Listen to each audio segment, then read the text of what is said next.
Hey everyone, and welcome back to the Dream Life Loading podcast. I'm Skye. And I'm Susan. How are you today, Sky? I feel literally speechless today, Susan. As we're recording this, it is our launch day for the Dream Life Summer Challenge, and the support we've been getting and the feedback we've been getting is more than we ever could have imagined. And it feels like Christmas morning. And I know we said yesterday it was like it's Christmas Eve, like it's about to happen. And just being able to have seen this manifestation come to life is the coolest thing ever. So I'm riding such a high today. How are you?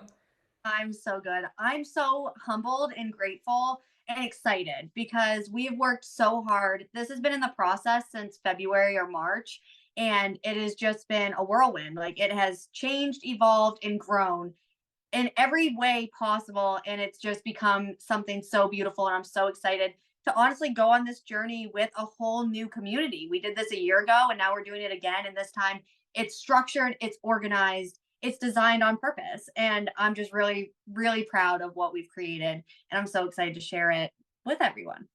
I'm just so grateful that we've both like we said earlier, like everything that's happened has been in our favor to get to this point, and being able to find like our niche and finding our people and our community and finding exactly what gives us the most joy, and in return then gives our customers the best product with the best outcome is just like I'm so grateful that we've had the opportunity to do this, and it's only the beginning.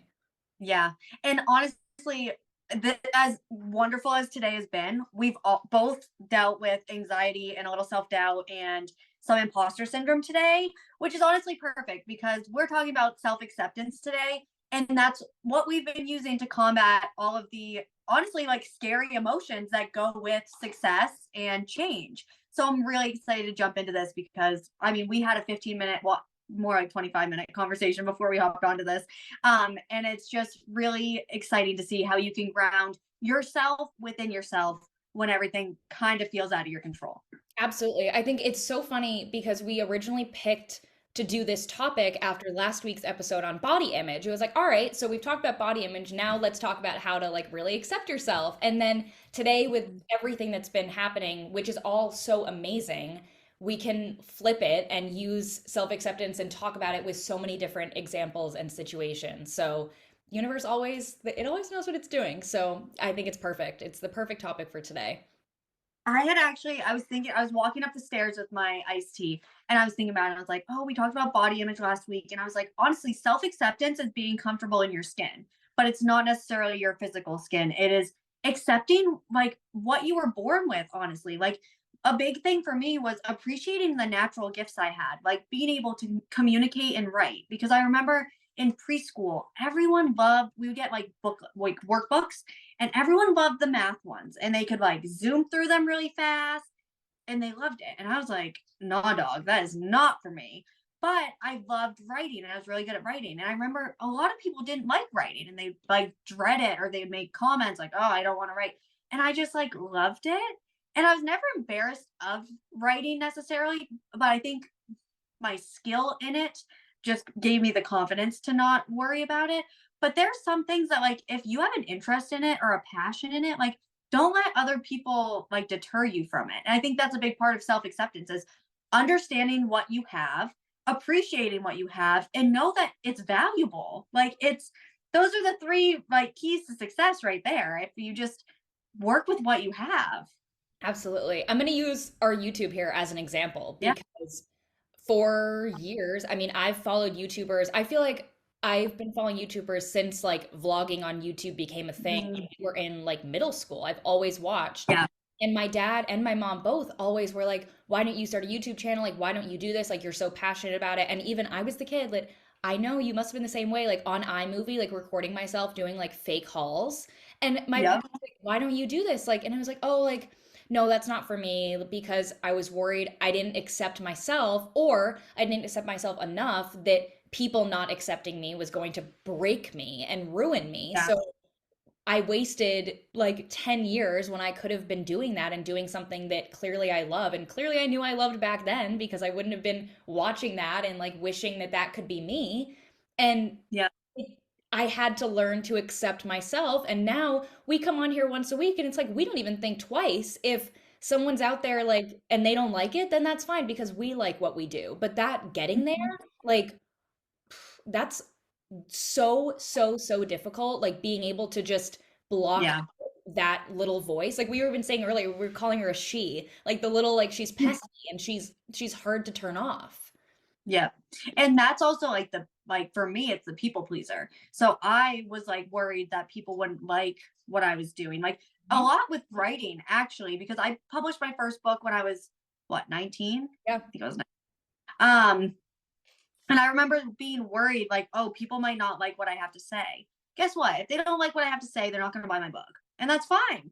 That's totally okay.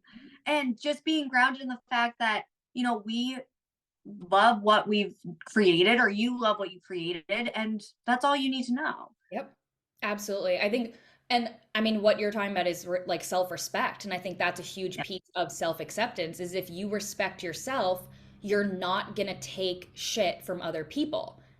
And that's really what it comes down to is if you aren't giving yourself the respect that you deserve, then chances are you're going to take the disrespect from other people too. So you kind of have to take that moment to realize like what do I deserve and what don't I deserve?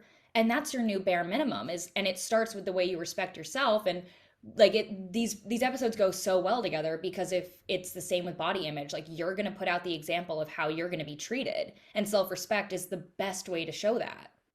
Yeah.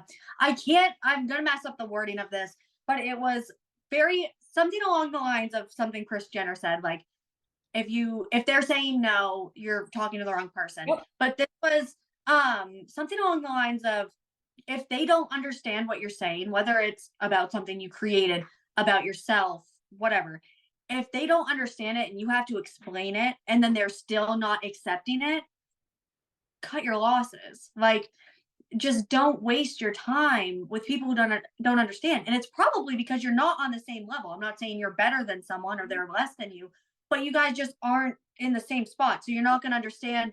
Like here, like you're here and they're here, just to not even try and do like the better or worse scenario. Right. Right. Yep. And I think that goes a lot for self-acceptance because there's parts of my life that like some people just do not understand. Mhm. And that's okay. But I'm not going to change the way I live my life so that they understand it. Yep. Like if they don't get it and I've tried to explain it to them, I've done what I could. They've done what they could, and we just couldn't meet in the middle. And that's okay. I think the Shay Mitchell interview on Call Her Daddy 2 weeks ago or a couple weeks ago was a perfect example of that because that woman, Shay Mitchell, is so independent and like so grounded in her ways. And honestly, that episode inspired me so much to just be like, okay. And like, I live a very different lifestyle than she does, but I still was like, I respected so much just how she presented herself and how she's like, this is what it is. Like, this is me, take it or leave it. And I think honestly, since watching that episode, I've approached so many different situations differently because you can be bold in the way you live your life and still accept other people living their lives very differently from you. And I think that's just the most beautiful thing. And you can apply that to anything. I think it begins with accepting yourself to then Yeah. accept that others are going to be different. And that's a Yep. huge I think there's so many different situations of judgment and putting each other down. And I like how many different times have your parents said this to you? Like if someone puts you down, they're like, well, it's like the way people treat you is usually the way they feel about themselves. So if someone's putting you down, it's like the mirror is it's actually how they feel about themselves. So I think Yep. with that Shay Mitchell episode, like that was maybe the best Call Her Daddy episode ever. Like the way that woman, and you said this best, like the way she took over that interview and was like, I run this show and like this is who I am. And I thought I was an independent person. And then I watched that episode. It was like, wow, apparently there's a lot Yeah. I could be doing. But even there were aspects of that that I like parts of Shay Mitchell's life I did not agree with. And we both said it was like, yeah, like I wouldn't necessarily do it that way. But you know what? That's awesome. Like, thank God we're not the same person. And that's what makes everyone unique. And I think that is the basis of self-acceptance is like I like what I'm doing and I like what she's doing, even though they're completely different things. And like I Yeah. completely respect what Shay Mitchell does and I love it for her, but I don't want it for me. Even if I did, that's perfectly fine. You know what I mean? And like, I'm Right. sure there's aspects of Shay Mitchell's life that we would absolutely Yeah. love to have. But being able to accept who we are and what we have and look at others and feel that acceptance without feeling like the need to compare or the need to the jealousy is a huge part of that too, and just being able to like be content and be content in Yeah. your own little bubbles. And I think the other thing is like understanding. Like, let's say I have a friend that I'm trying to explain, like dream life floating, Mhm. for example. I'm trying to explain it to them and they're just not understanding it. Either they don't want to or they can't. They're not in a place where they can understand it. And that's okay. But not understanding something does not have to convert into anger. And I think that's where I find that I get frustrated the most. Like if I'm explaining something and someone just not getting it, I get mad, or then I question like, is there something wrong with it? And if you did something well or you're living your life the way you want to, you're not doing anything wrong, you're not hurting anyone, then it doesn't matter and you don't have to be mad about it. And I know that's something that I still work on on a daily basis. Like when someone doesn't understand what I'm saying, I just like go off the deep end. Or I question, am I doing it wrong? Does it not even make sense? But just because it doesn't make sense for one person doesn't mean it's not going to make sense to one other person, if that makes sense. It does, and it makes too much sense because this is a conversation we were having earlier, and it's I'm like sitting here smirking because it's like we need to hear that because it's so hard to not focus on the negative. And I think maybe coming from us, that's like a shock to hear because I think we try very hard to be positive and promote Very hard. gratitude and positivity, but that's not to say that it's not that's a daily battle of like reframe your thinking to focus on the positive. That's not an easy thing to do, and it's something that I don't know if you're the same, but it's definitely like I think you were just saying it's like it's very hard to stay on that mindset because for whatever reason focusing on the negative is so much easier. And so you might get like one person that says, I don't like what you're doing, or I don't understand what you're doing. And there's 100 people standing next to them that are like, but I love what you're doing. And your brain is going 100% to focus on that one person. I Why? think I think our brains love contrast, and I think negativity is quite literally addictive.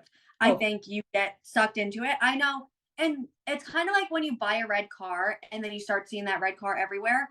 You see one negative thing, and then you're going to see another and another and another. And I think self acceptance is one of those things. You said like it's a battle every day. It's a battle every thought. Like yeah, if you, I know this morning I'd have one negative thought, and then I'd be like, okay, no, like I'm going to address this right now, and then I make it probably 5, 10 minutes. And then I have another anxious thought come in. I'm like, nope, okay, we're going to address, like, we're going to pause what we're doing. We're going to address this because I want to process this in live time so that I actually deal with it and that I'm not letting it build up and then just exploding over something that doesn't even matter. absolutely. Absolutely. And it's way easier said than done, which I think I'm a So broken record.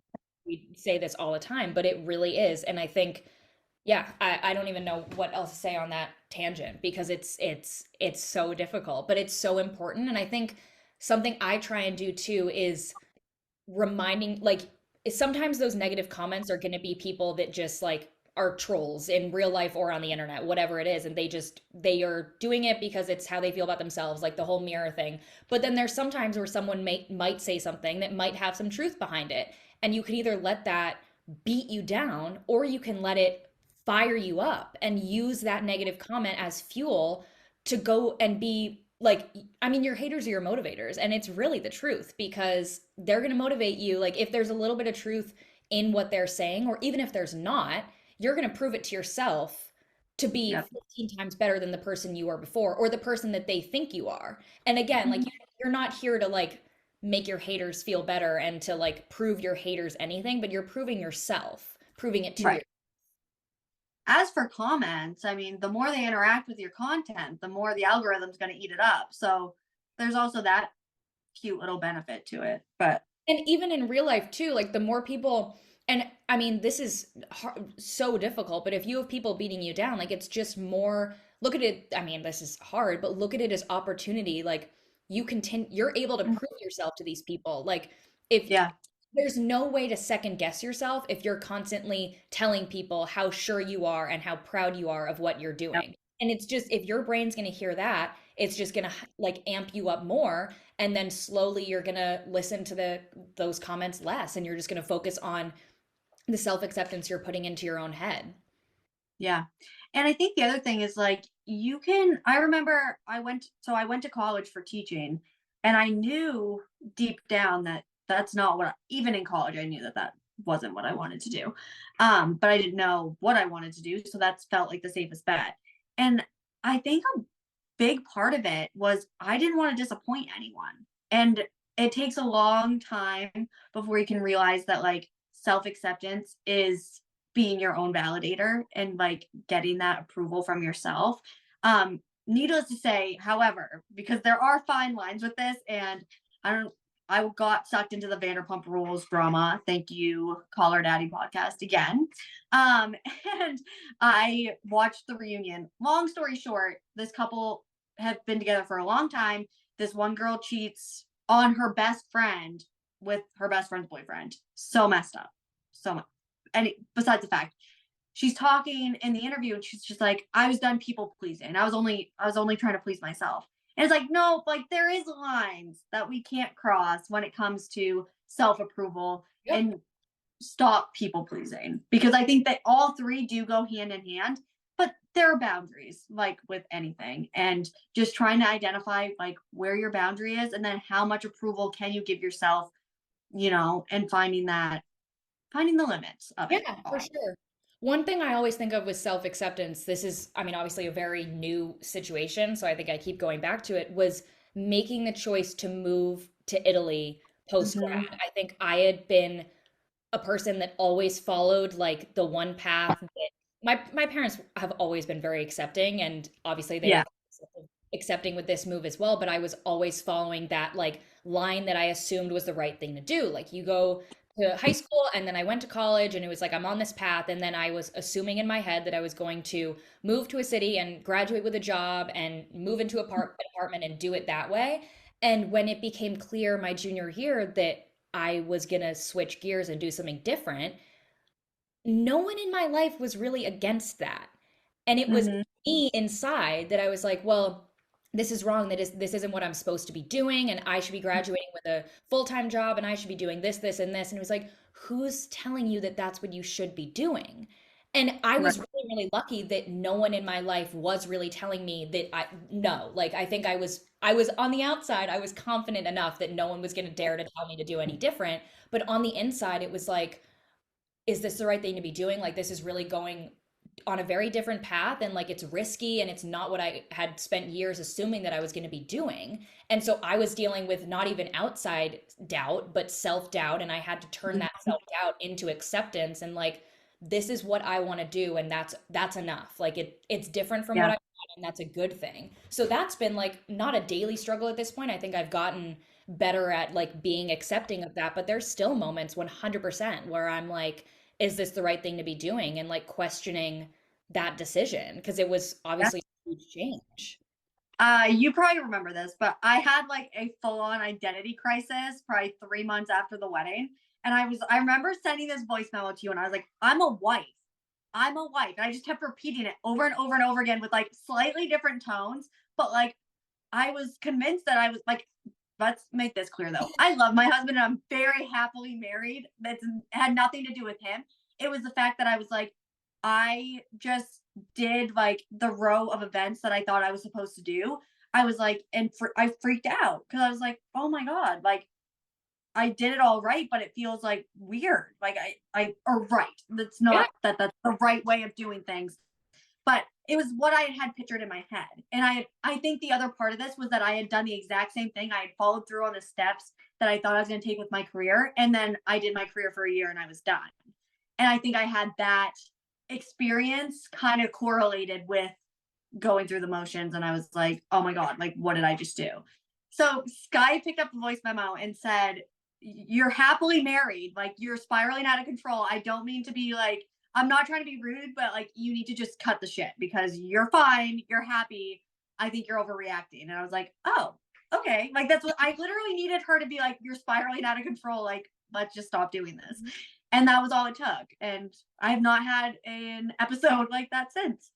And I remember exactly where I was when that voice memo came in. I remember, like, I can picture it because it was like a huge moment for you. And as your friend, I obviously wanted to And I mean, that's actually a whole nother topic too, is like, I know our friendship well enough that I knew I could push and say that. Yeah. But there's Yeah. obviously situations where people aren't going to be as responsive to that tough Right. love, but it was like, I Yeah. knew this was what you needed to hear. And fortunately, my instinct was right on that. But it's, you even said it, I said it in my example, you said it in yours, that you did what was right and it still felt weird. Or in my case, I did what wasn't right. And where are these boundaries coming from? Where are these examples coming from? And it's like, the first thing I wrote down, there is no such thing as normal or right. And that's exactly what the self doubt and the reason we had lost our self acceptance was because we both felt like we weren't doing what was right. Mm-hmm. Who's setting that? Like, why do we have this imaginary, like, line in our head of this is what you're supposed to do? Because we played the game of life growing up. Yeah. I think society sets us up with this scaffolding of this is what you need to do to be successful. And I know, especially working in education and then obviously being a student for as long as we were, you're force fed. These are the steps. Like you go to school and then you go to college. And I know now there's definitely been a shift from pushing kids into like secondary education into trade school, which is great. We need those jobs, and you're not going to be in hundreds of thousands of dollars of debt. Like, but that was definitely pushed. And my husband stands true to this today. He got his college degree, and the poor man, like, he still wakes up having nightmares about homework. Like, he was not someone who loved school, but he was like, I literally thought I was going to be a failure if I didn't go to college. And unfortunately, I think there was a lot of kids who got thrown in that boat and now have an absorbent amount of debt that goes with it. And that's not right. That's just what we were told. And when you're a kid and you're getting exposure in the world, like you don't know any better. You're going to follow what people are telling you is going to work or what is right. And they kind of prey on that vulnerability. Absolutely. I think I'm trying to think of what helped me with really letting go of that like self expectation of needing to do a certain thing and being able to not accept what I was doing and who I was. And I think there's such a fine line between asking for advice and knowing when you need to trust your own gut. And I think, like, let's look at your example 3 months ago when you, or not, I guess it maybe was about 3 months ago now, when you needed my advice and it was helpful. That was a situation where asking for that advice actually did help you to regain your self acceptance. But then I Yep. think there are some situations where people know what's right and what's good for them, but they need that outside validation that ends up just plummeting you because one person, like if you ask a bunch of people, not everyone is going to agree with you. That's literally the way it works. And you're going to hold on to the one that you don't agree with. It's just like, it's how our brain, Yep. like we said, like you're going to hold on to the negative one. So I think you need to trust your gut and learn to trust your instinct and learn to accept yourself. And then Susan, you did accept yourself, but you were still like having that moment of weakness and you reached out Mhm. and then the one comment was enough to like push you back on track versus if you're so full of self-doubt and self-guilt, if you reach out for help and you're relying on other people to tell you what to do, that's not going Yep. to work. So it's the balance. Going off of that, we've talked a lot about like your circle and who you tell things to. And if you wouldn't ask for their advice, don't ask for their opinion. And that is something like I don't turn to many people at this point. I turn to you, I turn to my husband, and some parental figures in my life. That is who I'm seeking advice or opinions from. And no one else. Because and at the end of the day, if you go to ask someone their opinion on something, whether it's your clothes, your career, a date you're going to go on, you already know what they're going to say. So if you're looking for someone to say no, you already know the answer before you ask them. So like, let's just waste the time of feeling bad for yourself when you don't get the answer you want because you know you're asking someone you shouldn't. And like I said, just rule of thumb. If you want to ask their advice, don't ask their opinion because it's just going to set up for being insecure or upset or anything. Or if they're blowing smoke up your butt and you know that that's not the actual answer. Like deep down, before you even ask most of the time when you ask a question, you already know the answer. And you already know the answer you want. Yes. And that's a really good way of figuring it out too. Like if you're asking someone their opinion and you're expecting an answer, like I don't know, you already have that in your brain before you ask. Like, why don't you force yourself? Let's say you have like this huge dilemma, whatever. Force yourself. I've never done this, but I'm gonna try this now to do a 5 minute journal brain dump and say, ask yourself that question and write your advice to yourself. Yeah. And then I guarantee you probably won't need to go to anyone else for advice. And if you do, your question is going to be rephrased and saying, "This is what I've decided to do. Can you help me make this happen?" Instead of, "What should I do?" And it's a very like Yeah. you're coming with the confidence because you've taken the time to identify what's going to work for you and what Yep. is the right thing for you. Couldn't agree more. What was our quote from yesterday? Was it don't take advice from people you wouldn't take criticism from or something like that? Yeah, I can pull it up. I think that's what it was though. Today, don't take criticism from anyone you wouldn't seek advice from. So pretty There spot on. it is. And today is don't let a bad moment ruin a great day, which is actually so spot on to how our day has gone. And I want you guys to know, like, our quotes we batch the month before. So like we sit down and we do them together, but that was written Yep. in May. And it happens more often than So often.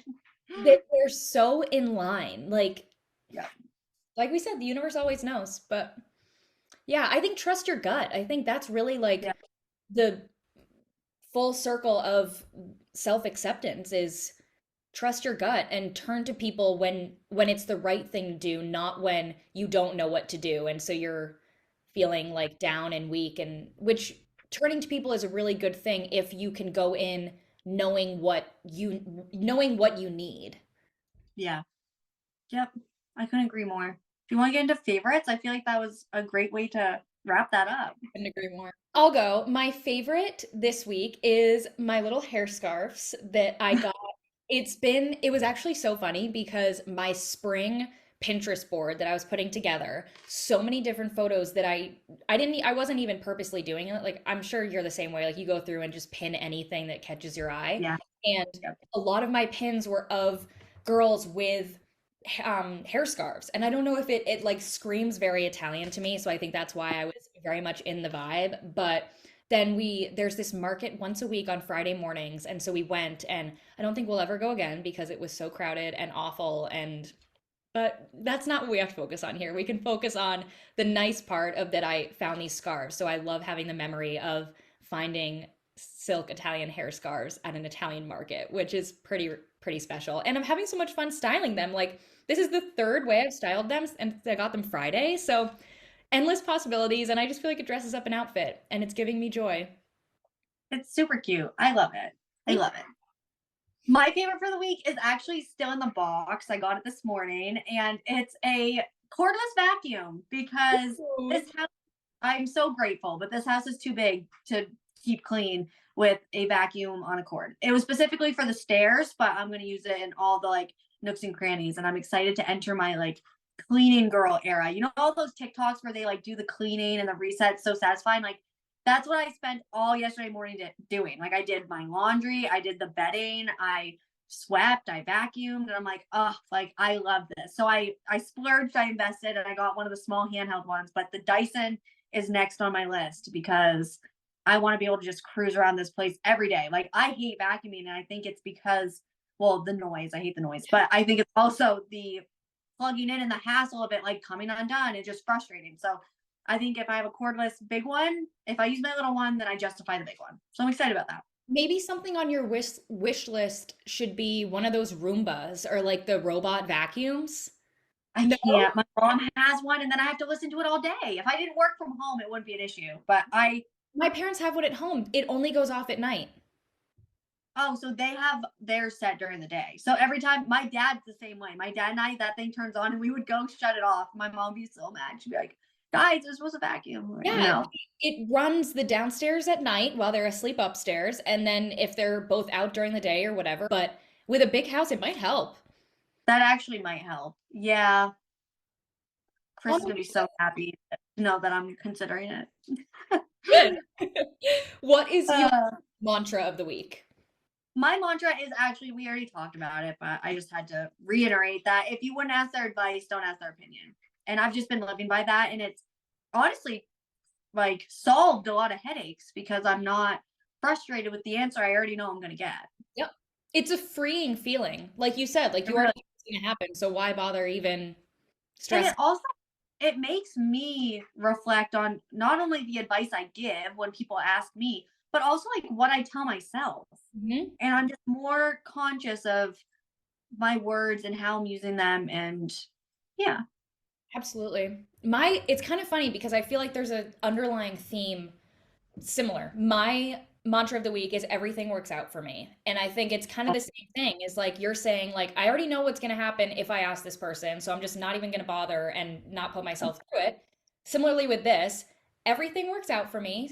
You just have to have that blind like ignorant like we said this earlier, like ignorant bliss is such a like such a gift to yourself in so many situations. It's like we know this is going to work out. We know what we're doing is good. So just like don't even worry about the middle. Like, don't even worry about the how. Like, it's gonna happen. So why would I worry? Why would I stress myself out about it? Which I feel like some iteration of this mantra is my mantra every week, and that's just yep. who I am. But it's just like, don't even worry about it. We know we're gonna get there. We don't need to know the how, and we'll just enjoy the fact that we know everything works out for us.